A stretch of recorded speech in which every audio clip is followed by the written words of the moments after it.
Swine flu breeds in pigs, spreads then from person to person. It's infected 8 people in this country, 1,000 people in Mexico, 1,000 people in Mexico right now. 68 people there have died. That's up from 60 just a few hours ago. Right now, Mexico City is virtually shut down. Cities across the American Southwest are on alert, and just now the Associated Press moved a bulletin saying that 75 students at a high school here in New York City have now fallen ill with flu-like symptoms and are being tested for swine flu. Dr. Sanjay Gupta is going to join us shortly, but first Randy Kay has the breaking news. Swine flu on the move, and now health officials say the same virus that's killed dozens in Mexico is also in the U.S. Just hours ago, another case of the deadly flu found here in San Diego. That makes 8. In Mexico, more than 1,000 people infected, at least 68 dead. We are worried as well. Our concern has grown since yesterday. All of the victims in the U.S. have recovered, but in Mexico City, schools are closed, libraries and museums shut down, residents wearing masks. The Centers for Disease Control is working closely with California and Texas to learn more about the victims. Swine flu is typically found only in pigs or in people who have been around pigs. Health officials are stumped. None of the U.S. patients had direct contact with pigs. Only one had visited Mexico. Clearly, there is evidence of human-to-human transmission. Remember 2003 when SARS exploded? It spread from China to 37 countries in a matter of weeks. More than 770 people died. There is a real possibility that this is the next pandemic. You would find one community after another would have probably somewhere between 20 and 30% of the entire population would get infected with this virus. The overwhelming majority of those people would have a terrible 2 or 3 days, and a week later they're fine. The World Health Organization says the world is now closer to an influenza pandemic than at any time in the last 40 years. On a scale of 1 to 6, the organization puts the threat level at 3, a pandemic alert. Randy Kay, CNN, New York. We want to get the latest now from the Mexican capital. Tracy Wilkinson is Mexico City bureau chief for the Los Angeles Times. She joins us now by phone. Tracy, what's the scene like there now? 1,000 people so far been infected, right? Right. 1,000 are suffering from a flu that officials suspect is the swine flu.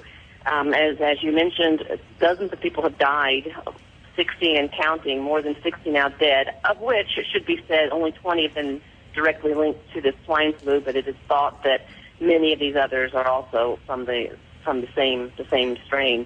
I wouldn't say that there's panic in Mexico City, but there is alarm. This is dominated TV, radio, newspapers all day long with officials telling the public what to do, what precautions to take, distributing the surgical masks, people wearing those, schools closed from daycare through university, private and public. That's millions of students. So they've actually shut down all the schools?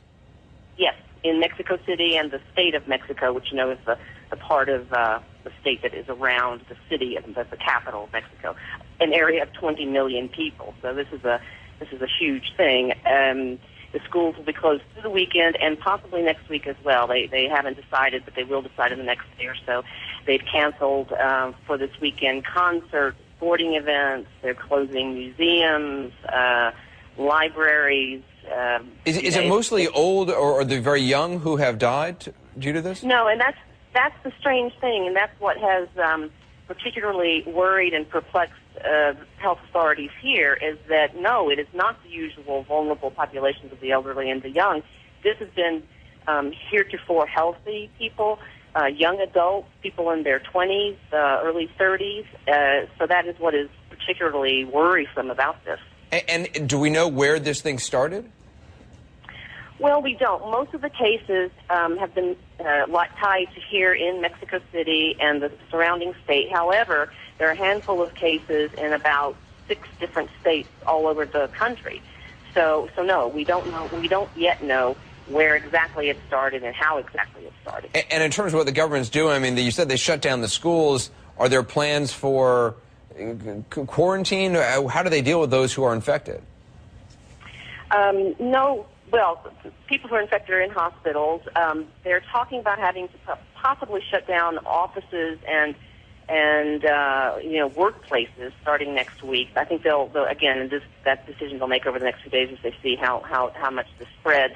The death rate, they said, was slowing, so I think they feel like they may now start to have a control over it, but people who are sick are in the hospital. That's right. It is scary stuff. Tracy Wilkinson, LA Times Bureau Chief from Mexico City. We appreciate your time tonight. Thank you. Stay safe.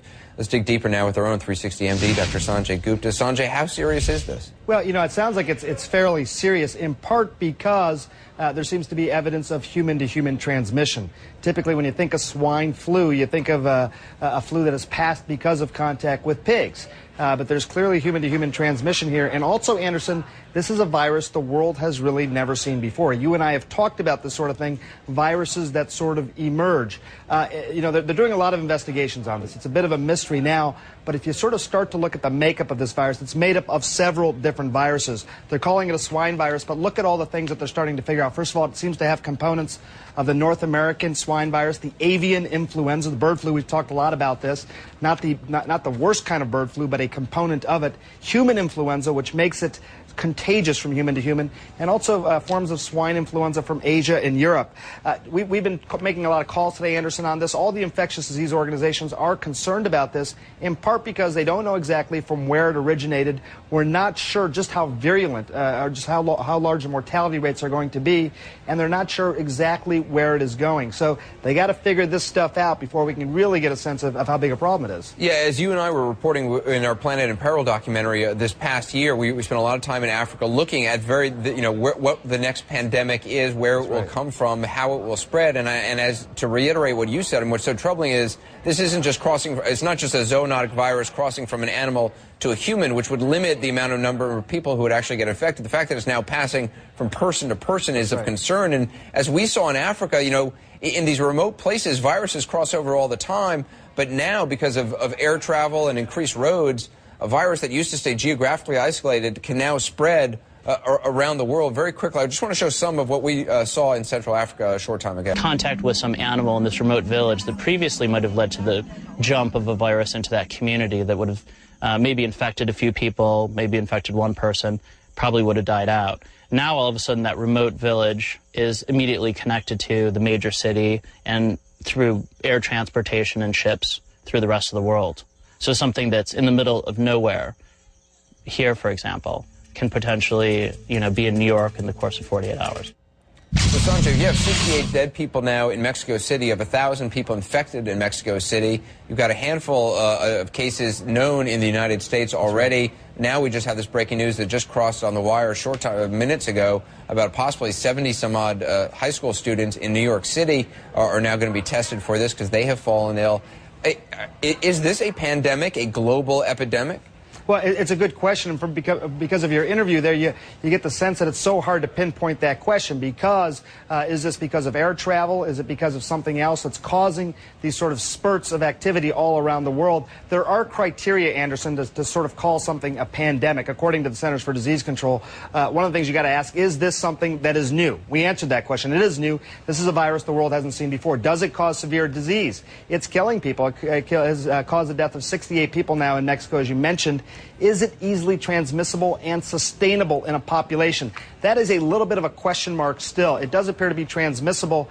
How sustainable is this? Is this something that's just going to fade away over the next couple of days? Or are we going to be talking about this next week? We don't know the answer to this. But, this is a true medical investigation, Anderson. People are working on this right now. After they figure out what it is, now they got to figure out where it's going. We don't want to freak anyone out. Just in terms of symptoms, what should somebody be looking for, and what should they do if they suddenly, feel like they've got a flu, and how do you separate it from just a normal flu? It's going to be hard, as you just reported what's happening in New York City. If several people in a certain community start to come down with flu-like symptoms, and these are the same sorts of things that are different than just a cold. In addition to having runny nose, headache, fever, you might get the muscle aches, overwhelming fatigue. It's going to come on pretty quickly. The fever is going to be pretty high, usually over 101.5 degrees Fahrenheit.